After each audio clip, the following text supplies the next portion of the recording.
책 읽어주는 편안한 엄마입니다. 오늘은 근대 언론인이자 소설가인 현경준의 단편 길을 읽어드리겠습니다.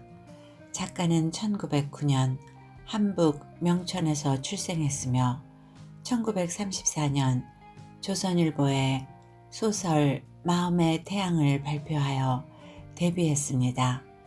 8.15 광복 후 북한에서 활동하다가 1951년 짧은 생을 마감했습니다.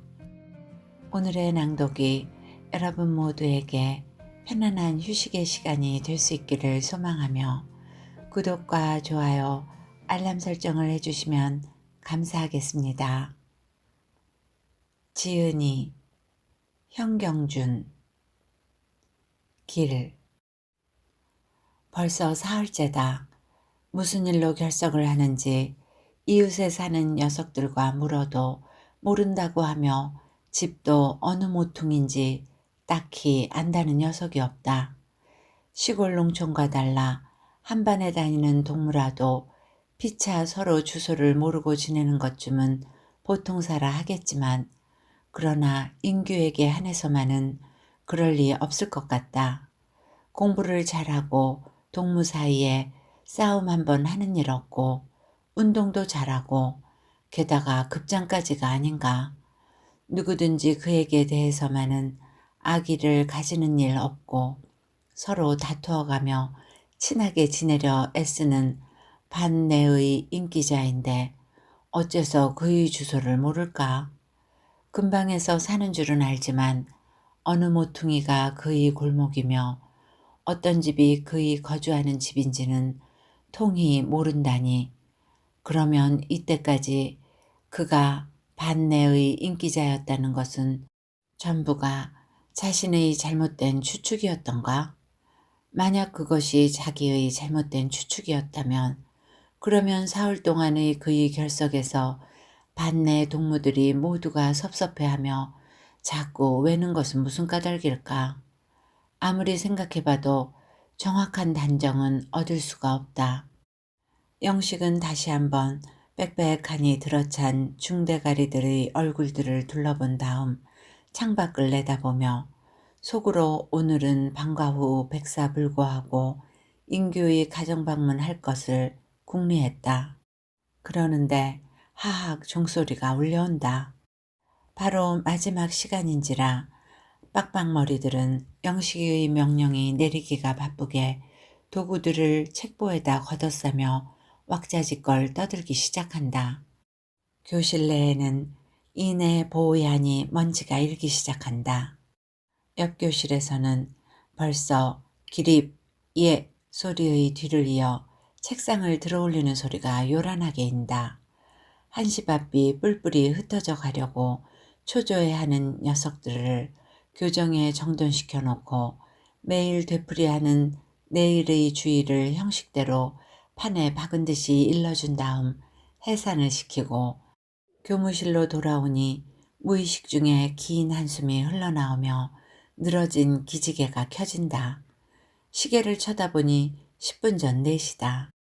제각기 서로 떠들며 몰려드는 동료들의 얼굴에도 피곤한 빛이 역력히 드러나 보인다. 영식은 잠시 그 모양들을 바라보다가 자기의 자리에 가서 학적부를 펼쳐들고 인규의 주소를 조사했다. 번지까지 정확하게 적혀있다. 수첩을 꺼내 적은 다음 그는 곧 교장에게 가서 사유를 말한 다음 총총히 책보를 싸가지고 밖으로 나왔다. 바로 방과한 후라 골목은 아이들의 물결로 터질 지경이었다. 처처에서 번갈아 하는 인사소리들을 대강 귓등으로 받아 흘리며 큰 거리에 나서니 비로소 우리에서 풀려난 듯 가슴속이 후련해진다. 그는 걸음걸이도 가볍게 도로 위를 한참 가다가 다시 좁은 골목으로 접어들어 수첩에 적어놓은 무승구 인규의 주소를 찾기 시작했다. 지저분한 골목이다. 가끔 만주인 마차가 덜컥거리며 지날 뿐 꽤 한적한 음침한 골목이다. 수첩에는 번지가 적혀있지만 집집마다 문패는 바로 달려있질 않다. 언제나 아동들의 가정방문 때면 반드시 느끼는 것이지만 만주는 문패가 바로 달려있지 않기 때문에 처음 방문할 때는 매우 곤란하다. 하는 수 없이 물어갈 수밖에. 그러나 몇 사람을 붙잡고 물어봐야 안다는 사람은 하나도 없다. 건너편 골목으로 들어서자니 그쪽은 전부가 술집판인지라 그런 골목일 것 같지는 않고 도로 서서 망설이는데 마침 우편 배달부가 지나간다. 다짜고짜로 지나가려는 것을 붙잡고 수첩을 들이대니 이상하게도 배달부는 영식의 아래 위를 수상스레 훑어보다가 저 건너 막다른 골목에 배는 저 집인데 영춘옥이라고 간판이 붙은 저 집에 가보쇼 하고 퉁명스레 볼멘소리로 가르쳐준 후 제 갈 길을 가고 만다. 영식은 제 귀를 의심하며 한동안이나 선자리에서 배달부의 뒤를 멍하니 바라보았다. 그러나 아무리 의심해 본 데짜 영춘옥이란 그 말은 두 귀에 또렷하니 남아있지 않은가. 몇 번을 주저거리며 망설이다가 결국 큰 맘을 먹고 문 앞에 다가섰으나 또다시 문제되는 건 주인을 찾을 그것이다. 술집에 와서 주인님 계십니까 하기도 쑥스럽고 그렇다고 색시를 부를 수도 없고 저 혼자 애꿎은 얼굴만 붉히는데 힐끗 내다본 색시 하나가 술손님인 줄 알고 화다닥 뛰어나오며 반긴다. 어서 오십시오. 영식은 당황하여 얼굴을 바로 못 쳐드는데 예, 안방 좀 치워라. 손님 오셨다. 하고 색시는 안쪽을 향해 소리를 지른다. 어서 들어오시오. 네, 저 숫색시 모양으로 얼굴이 빨개지며 얼음거리는 영식의 모양에 색시는 쑥인 줄 알았는지 방싯 웃어놓으며 다짜고짜로 손목을 끌어당긴다. 영식은 등 뒤에서 수다한 행인의 눈들이 쏘아보는 것 같아 한층 얼굴을 붉히며 넋없이 방 안에 들어섰다. 아이 손님도 얼굴을 다 붉히고. 색시는 제법 목에라도 매달릴 듯이 바짝 코앞에 다가서며 책보를 받으려 한다. 이리 주시오. 아닙니다. 난 술 먹으러 온 사람이 아니라. 술 한 잡수시면 못하러 술집에 오셨어요? 색시만 보러 오셨군. 이왕이면 뽕도 딸 겸 님도 볼 겸이라는데 색시도 보시고 술도 잡수셔야죠. 천만의 말씀 그만하시고 술은 무슨 술을 가져올까요? 언니, 안방 얼른 좀 치워줘요. 수다스레 떠들어대는 색시의 모양에 영식은 덤덤히 서서 어쩔 바를 모르다가 겨우 옆으로 비켜서며 여보슈, 난 술 먹으러 온 사람이 아니라 이 집에 볼 일이 좀 있어서 왔는데요. 하고 애걸하듯이 말했다. 색시는 그제야 웃음을 슬쩍 거두며 의아스레 쳐다본다. 무슨 일인데요? 저 이 집에 5학년에 댕기는 인규라는 생도가 있나요? 네? 학생이요? 네, 그렇습니다. 난 그 애의 반 담임인데요. 색시는 한동안이나 영식의 아래 위를 살피다가 무색한 듯이 슬그머니 물러서며 언니, 학교 선생님이 오셨어요? 하고는 훌쩍 다음 칸으로 나가버린다. 뒤이어 살며시 고개를 기울이며 들어서는 여자는 나간 여자보다도 서너 살 위인 듯 나티가 나 보인다. 그러나 활짝 핀 모란꽃과도 같이 시원스럽고도 탐스런 얼굴이다. 영식은 얼굴이 화끈 달아가며 마음속이 두근거려 얼른 입을 열지 못했다. 여자는 조심스레 나직한 목소리로 학교 선생님이십니까? 하고 치마꼬리를 여미며 날씬한 허리를 살짝 굽힌다. 네, 인규의 담임인데 요즘 인규가 사흘째나 결석하길래 무슨 까닭인지 알아보러 왔어요. 미안합니다. 하고 여자는 나직이 한숨을 짓는다. 어디 무슨 병에나 걸리지 않았는지요? 여자는 다시 한번 나직이 한숨 지은 후 조용히 고개를 쳐들며 네, 앓지는 않아요. 하고는 이내 눈물이 글썽하여 외면한다. 아니, 그런데 어째서 학교에 안 옵니까? 지금 있습니까? 없어요. 없다니요? 어디 갔어요? 네, 갔어요. 어디로 갔어요? 여자는 아무 말도 없이 한동안 고개를 숙이고 있다가 비로소 깨달은 듯 좀 앉으시죠? 하고 다음 방으로 넘어가더니 방석을 가지고 들어와 권한다. 괜찮아요. 영식은 금시 뛰어나갈 상으로 문 앞에서 주춤거린다. 잠깐 앉으세요. 일부러 오셨는데 자세한 말씀 드리지요. 하고 간곡히 권하는 바람에 영식은 하는 수 없이 자리에 앉았다. 그러나 밖에서 누가 엿보는 것 같아 심층은 불안하기 짝없다. 여자는 영식의 맞은편에 사뭇 모로 비켜 앉으며 이렇게 일부러 찾아오시게 해서 죄송합니다. 진작 벌써 알려드려야 할 걸. 천만의 말씀입니다. 사실은 첫날 찾아온다는 것이 하고 말끝도 맺지 못하고 당황해 하는데 처음 들어왔을 때 수다를 떨어놓던 색시가 술상을 들고 들어와 영식의 앞에 놓고 나간다. 영식은 무슨 영문인지 몰라 뒤로 물러앉았다. 노여 마시고 약주 좀 드시며 말씀 들으세요. 아니, 전 술은 못 먹는데요. 그럼 비루 가져올까요? 아닙니다. 그것도 못 먹어요. 선생님, 너무 그러지 마시고 천천히 약주 드시며 제 사정을 좀 들어주세요. 차 한 잔 드세요. 하고 여자는 익숙한 솜씨로 술병을 들어 따른다. 하도 서른 사정이길래 못 먹는 재간에 권하는 대로 잔을 기울인 것이 어찌나 취했던지 눈을 떴을 때엔 초저녁은 훨씬 지난 때였다. 골속이 띵하고 입안이 바짝 말라서 한동안은 기동할 수가 없었다. 방은 확실히 자기의 방인데 어떻게 찾아왔는지 도무지 기억이 안 난다. 누운 자리에서 두 눈만 멀뚱거리며 술 먹던 일을 생각하는데 미닫이 소리가 나며 주인 아주머니가 얼굴을 들여보낸다. 깨셨어요? 물 좀 주시오. 영식은 겨우 고개를 쳐들고 일어났다. 눈앞이 핑 돌아가는 것 같다. 주인 아주머니는 이내 냉수를 떠가지고 들어와서 아니 어디서 그렇게 취하셨어요. 한 잔도 못 하시던 어른이 하고 빙긋이 웃는다. 몹시 취했습니까? 몹시 취하시다니 선생님 취하신 걸 처음 봐서 그런지 그렇게 취하시고도 집을 찾아오신 것이 용치요. 영식은 냉수 한 그릇을 다 들이켜고 나서 도무지 찾아온 기억이 안 나요. 난리가 있나요?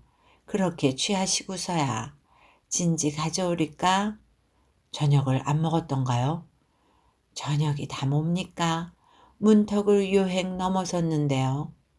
영식은 어색하게 웃었다. 주인 아주머니는 밥상 차리러 부엌으로 나갔다. 영식은 골머리가 지끈거려 다시 들어 누웠다가 책보를 깜짝 생각하고 벌떡 일어나 우선 책상부터 살핀 후 방내를 둘러보았으나 통이 보이지 않는다. 아주머니, 나 올 때 뭐 가진 것 없습니까? 없던데요? 뭐 책보 같은 것이 없습니까? 아유, 책보가 다 뭐예요? 아주 녹초가 되어 왔던데. 영식은 하는 수 없이 도로 누워버렸다. 별로 아까울 것은 없지만 책자들과 교수안들이 들어있고 더구나 교수안에는 자기의 이름까지 적혀있기 때문에 누구든지 찾으면 학교로 보내주겠지만 그러나 술에 취해서 이렇다는 것은 아무리 호의로 해석한데도 불미로운 일이다. 혹시 술집에다 그냥 팽개치고 왔다면 별 문제지만 그러나 그럴 리는 도저히 없을 것 같다. 주인 아주머니가 밥상을 보아 가지고 들어왔다. 아니, 책보를 어떻게 하셨길래? 글쎄요, 아마도 길에서 잃은 것 같습니다. 아이 선생님 큰일 나셨네. 책보를 다 잃어버리시고. 주인 아주머니는 놀려대며 빙글거린다. 영식은 하는 수 없이 웃어버렸다. 그 이튿날 아침이다. 아직도 선명치 못한 머리를 억지로 쳐들고 깁더 일어난 영식은 세수도 겨우 하고 대강 입맛 없는 밥상을 물린 다음 문 앞에 나서려는데 마침 행길 쪽에서 이쪽을 향해 가까이 오며 반가운 표정으로 고개를 숙이는 여자가 있다. 영식은 대번에 어저께 인규를 찾아갔다가 만난 그 여자인 줄 알고 계면적인 표정을 지으며 고개를 숙었다. 그리고 한쪽 옆에 낀 것을 보니 틀림없는 자기의 책보다. 어제 저녁엔 너무 취하신 듯해서 맡아줬던 건데요. 하고 여자는 먼저 변명하듯 말하고 나서야 괜히 약주를 많이 권해드려 죄송합니다. 하고 인사를 한다. 천만에요. 너무 실례해서 대할 낯이 없습니다. 영식은 얼굴을 빨갛게 물들이며 진정으로 부끄러워했다. 아니에요. 지가 되려 실례했어요. 여자의 얼굴도 이상하게 붉어진다. 둘은 잠시 말없이 서서 어쩔 줄을 몰라 망설이다가 여자 편에서 먼저 그럼 시간이 바쁘실 텐데 전 실례하겠습니다. 하고 사뿐 허리를 굽힌다. 고맙습니다. 그럼 안녕히 댕겨 가십시오. 하고 여자의 뒤에 따라 나서는데 부엌문을 열고 주인 아주머니가 싱긋 뜻있는 듯한 웃음을 웃어 보인다. 영식은 얼른 고개를 돌려버렸다. 진종일 흐릿터분한 기분으로 어지럽게 지낸 후 시간이 끝나자 영식은 이내 하숙으로 돌아왔다. 주인 아주머니가 연방 놀려주는 것도 구미에 당기지 않아 그는 도구를 갖추어 들고 목욕탕으로 갔다. 뜨거운 물속에 몸을 잠그니 비로소 전신이 풀리는 것 같고 동시에 두 눈이 조용히 잠겨진다. 곁에서 철렁거리는 물소리가 어쩐지 먼 곳에서 철렁거리는 애들의 물장구 소리로 정겹게 들려오며 고향 시절의 어렸을 때가 머릿속에 되살아난다. 복동이, 수동이, 남길이 모두들 장난꾸러기 동무들이며 싸움도 잘한 그리운 녀석들이다. 지금은 무엇을 하고 있을는지 모두들 어른들이 되어 장가들고 아버지까지 되었을 테지. 그리고 배나무집 금순이는 어디로 시집을 갔을까? 멸구알같이 까만 눈으로 할끔 쳐다볼 땐 어째서 그다지도 부끄러웠는지. 그 밖에도 옥매며 문옥이며 개월이 마을 처녀들은 모두들 탐스럽게도 생겼더니만 지금은 뉘집 아내며 며느리며 어머니들이 되어버렸는지 생각하면 어느 것 하나 그립지 않은 것이 없다. 고향을 떠난 지 근 10년이나 되는 동안 이렇게끔 간절하게 생각나기는 처음 있는 일이다. 술주정뱅이 아버지가 장덕령 꼭대기에서 동사를 하고 이듬해 봄 바람쟁이 어머니가 치도관 건달패와 도망하여 버린 후 남몰래 고향을 떠나던 그때 일이 다시금 눈앞에 선하다. 그 후 서울에 있는 외숙신세에 사범학교를 마치고 특별 파견으로 이런 외지 학교에 와서 교편을 잡은 지도 벌써 수년이 경과했건만 그는 단 한 번 고향에 간 일도 고향 생각을 한 일도 없었다. 그렇던 것이 오늘 이 목욕탕에서 뜻하지 않게 고향을 애틋이 그리게 됨은 무슨 까닭일까. 목욕탕은 소란하다. 그러나 두 눈을 꼭 감은 영식의 머릿속은 말할 수도 없이 조용하다. 그 조용한 머릿속에 이번에는 그 여자의 자태가 책보를 가져다 주던 인규의 누이, 그 술집 여자의 활짝 핀 모란꽃 같은 용모가 사뭇 떠오른다. 그리고 그가 눈물을 흘려가며 들려주던 인규와 그의 기구한 생애에 대한 이야기가 슬프게 가슴속에 되살아난다. 고향은 생각하기도 아득한 충청도 어느 조그마한 도시. 두 남매에게는 아버지도 어머니도 없었다. 누이는 수양모의 손에서 혹독한 어린 시절을 보내다가 바야흐로 꽃필 무렵이 되자 화류항에 나서게 되고 어린 동생은 그도 남의 손에서 전전 유리하며 고달픈 날마다를 보내게 되었다. 그러다가 누이는 결국 본의에 없는 방랑을 이 만주 땅에까지 계속하여 왔고 어린 동생은 공마단에 유인되어 오늘은 동으로 내일은 서로 표랑하다가 우연한 기회로 타향해서 그립던 남매가 서로 상봉하여 비로소 맑은 날을 바라게 되었다. 그러나 그도 만난 처음이었지. 동생은 누이의 천업을 달가워하지를 않고 항상 우울하게 지냈다. 그에게는 무엇보다도 학교에서 지내는 동안이 행복스러웠다.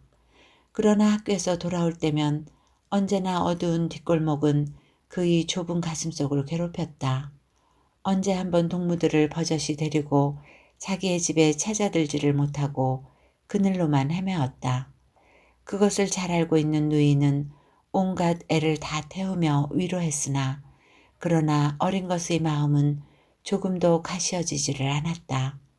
누이는 생각다 못해 담임 선생이나 찾아보고 호소하려고 몇 번이나 두고 별러 오다가 결국은 동생을 잃고 말았다. 동생은 출타한 지 이틀 만에 누이에게로 간단한 엽서를 보냈다. 그저 뜻하는 바가 있어 목단강 방면으로 간다는 것, 어떻게 해서든지 자기의 손으로 성공하여 보겠다는 것, 누이 일은 언제든지 잊지 않고 있겠다는 것, 이런 것이 간단하게 적혀 있을 뿐이었다.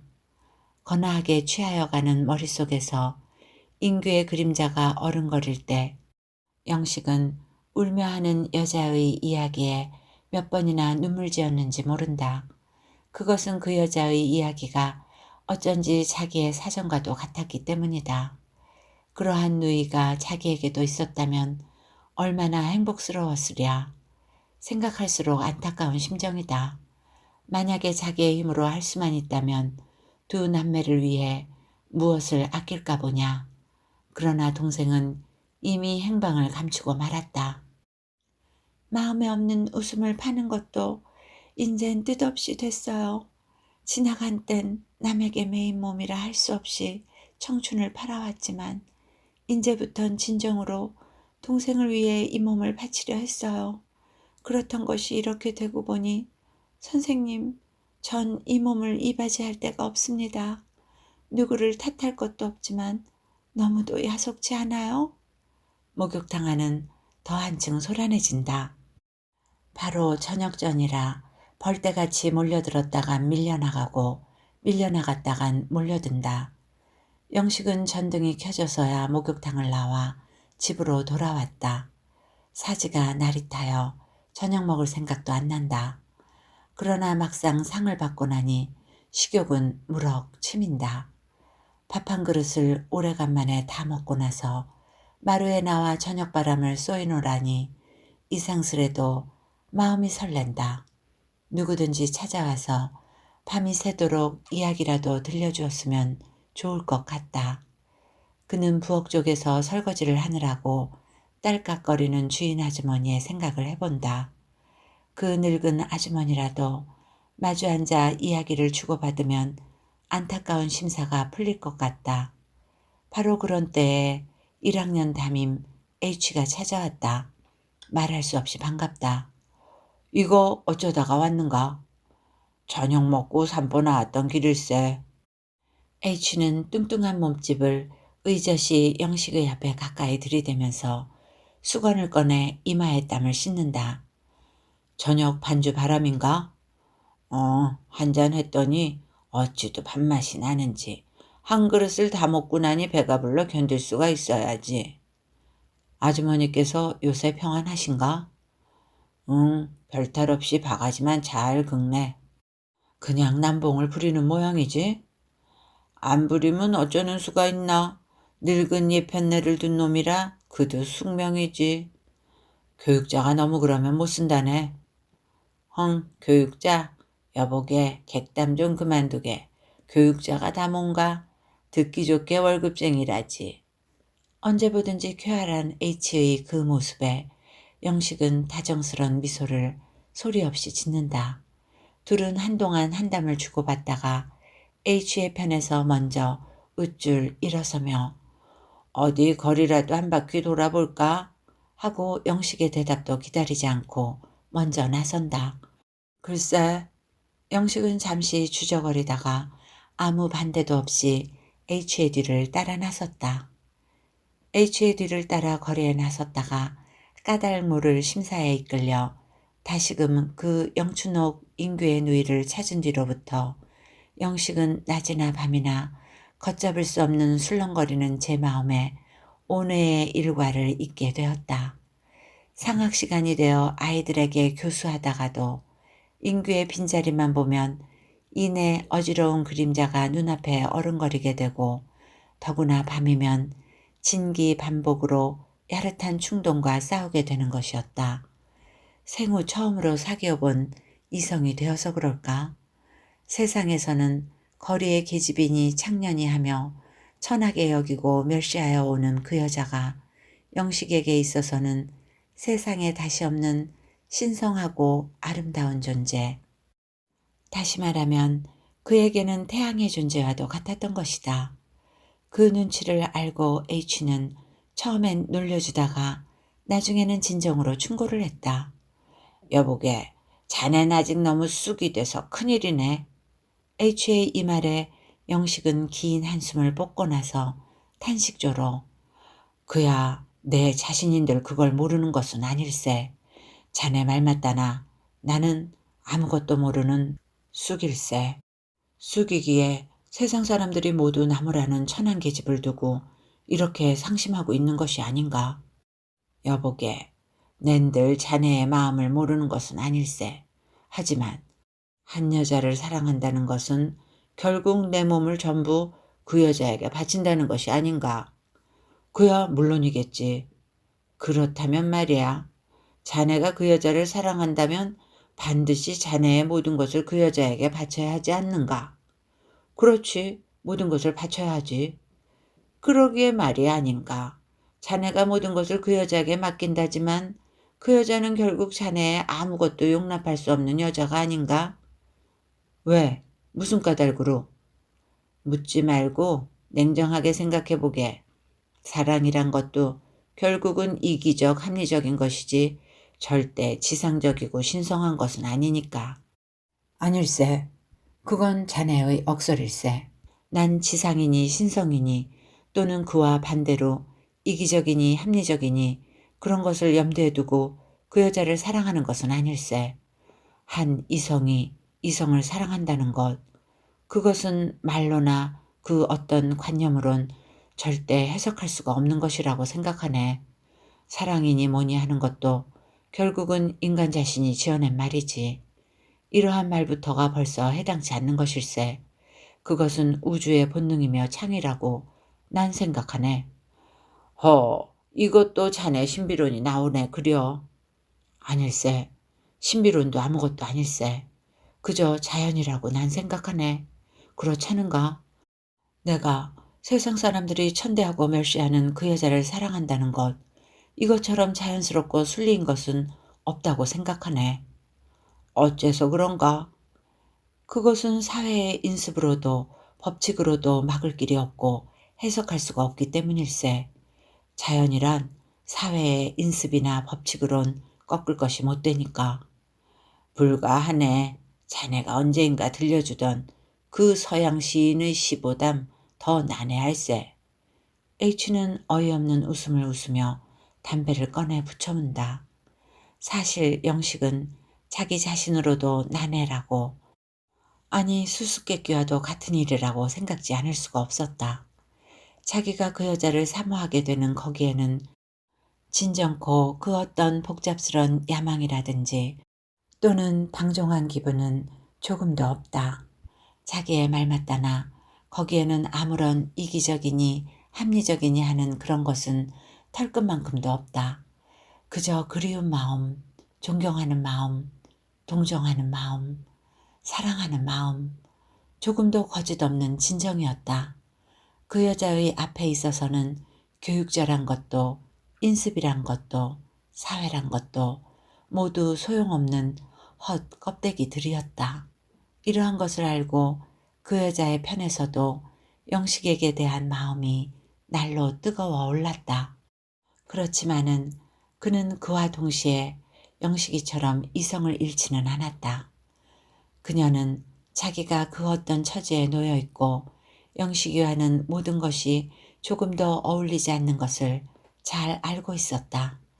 그러나 그러면서도 그 어떤 강한 인력으로 말미암아 점점 끌려짐을 그녀는 어찌할 수가 없었다. 선생님, 오늘 밤뿐이에요. 내일부터는 오시면 안 돼요. 이렇게 만나는 것도 오늘 밤이 마지막이에요. 그럼 춘옥인 내가 이렇게 찾아오는 것이 성가시고 미운가요? 선생님, 불러놓고는 한동안이나 안타까운 표정으로 원망스레 빤히 쳐다보다가 여자는 그만 두 손으로 얼굴을 가려버린다. 선생님은 귀하신 몸, 나는 천한 계집, 술 파는 더러운 몸입니다. 목매어 느끼며 가까스로 외는 이 말에 영식은 그만 여자의 팔을 와락 끌어낚으며 왜 그런 어리석은 소리만 하고 있어. 세상 사람이 다 더럽다고 해도 내게는 더없이 아름다운 존재가 당신이라는 것을 어째 몰라주오. 나는 당신 때문이라면 더 없는 욕을 본데도 조금도 피하지 않을 테요. 난 세상에 난 후로 누구에게든지 사랑을 느껴본 일이 없고 또 누구든지 사랑해 본 일이 없는 사람이요. 당신이 나를 뿌리친다면 난 역시 외롭게 쓸쓸하게 속절없이 지낼 사람이요. 춘옥이 나를 불쌍하다고 생각하거든. 아, 나는 춘옥이가 없으면 못 살 사람이요. 이때까지 지내온 과거는 생각만 해도 암담하오. 그렇지만 선생님은 안 됩니다. 어째서 안 돼요? 안 돼요. 난 하며 몸부림치는 여자의 몸은 영식의 두 팔 안에 으스러져라고 힘껏 안겨진다. 밤은 벌써 3시도 지나서 거리는 고달픈 꿈속에 깊이 잠들었다. 이러한 일과가 날마다 계속됨을 따라 둘의 사이는 점점 끊지 못하게 되었고 그러면 그럴수록 둘의 고민은 더욱 깊어갔다.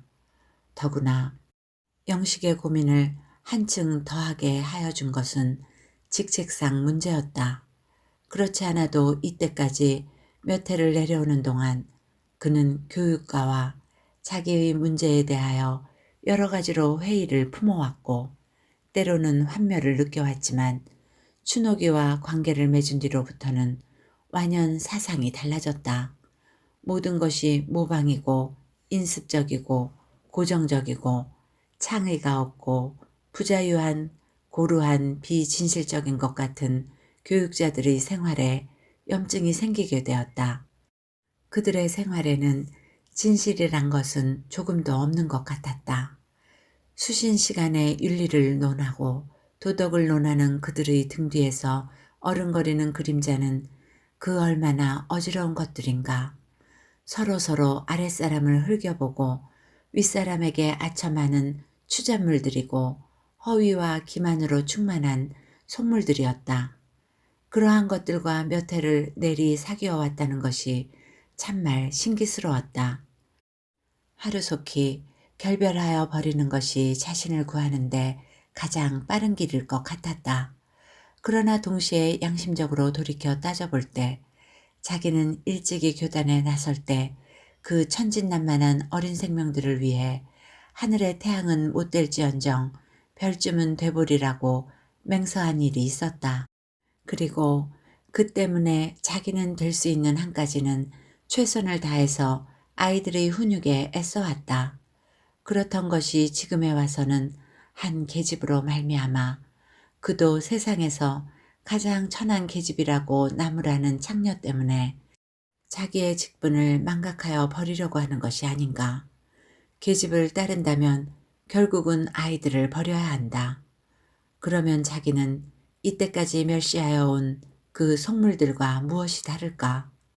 더구나 아이들은 자기를 따르기를 부모나 형제보다도 더 따르어오는 처지다.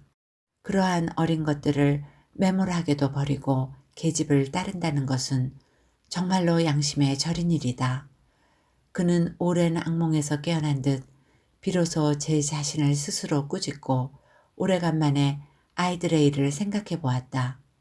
그렇지만 그것은 그 순간뿐이었지 다시금 치미는 춘옥의 생각에는 모든 것이 허위로밖에는 생각되지 않았다. 날이 가면 갈수록 둘의 마음은 더욱더 괴로워갔다. 필경 둘 사이는 그 어떤 결과를 짓지 않고는 못 견디게끔 되었다. 그러한 어느 날이었다. 영식은 학교에서 뜻하지 않은 인규의 엽서를 받게 되었다. 근심하던 주소까지 똑똑하니 씌어져 있다. 내용에는 간단하게 하직도 없이 떠난 데 대한 사죄가 있고 다음에는 어떤 음식점에서 밤이면 일을 보고 낮이면 학교를 가게 되었는데 미안하지만 재학증명서와 성적표를 보내달라는 것이었고 자세한 내용은 학교에 다니게 된 후에 쓰겠다는 것이었다. 그리고 표면 주소는 목단강이었다.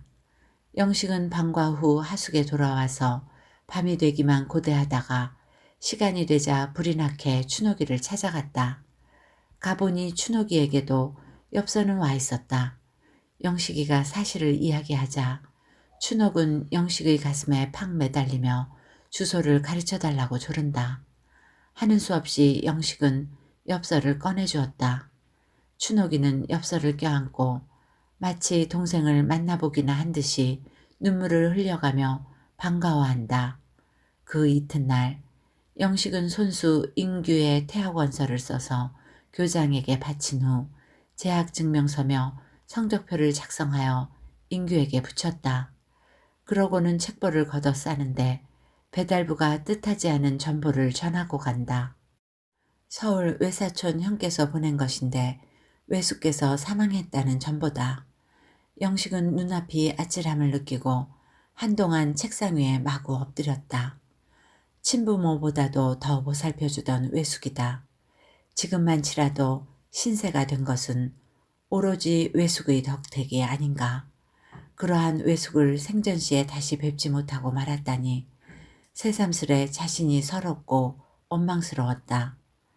그날 밤 그는 간단하게 행장을 수습하여 춘옥이를 찾아가서 사유를 말한 후 서울로 떠났다.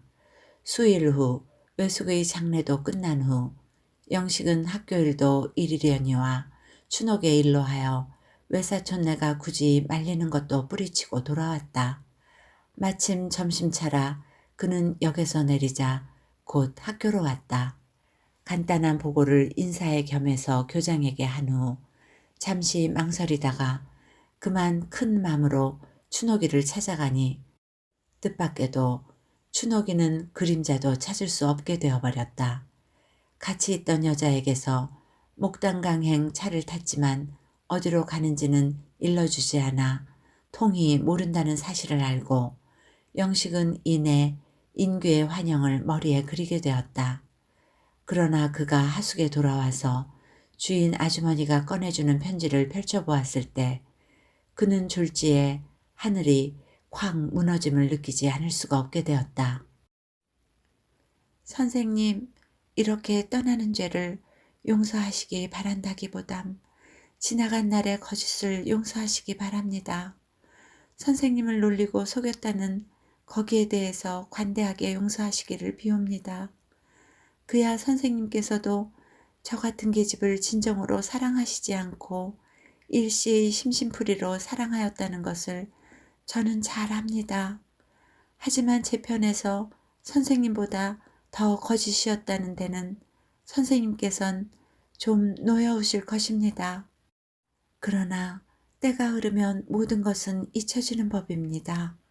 저는 뜻한 바 있어 좀 더 경기가 좋은 곳을 찾아갑니다.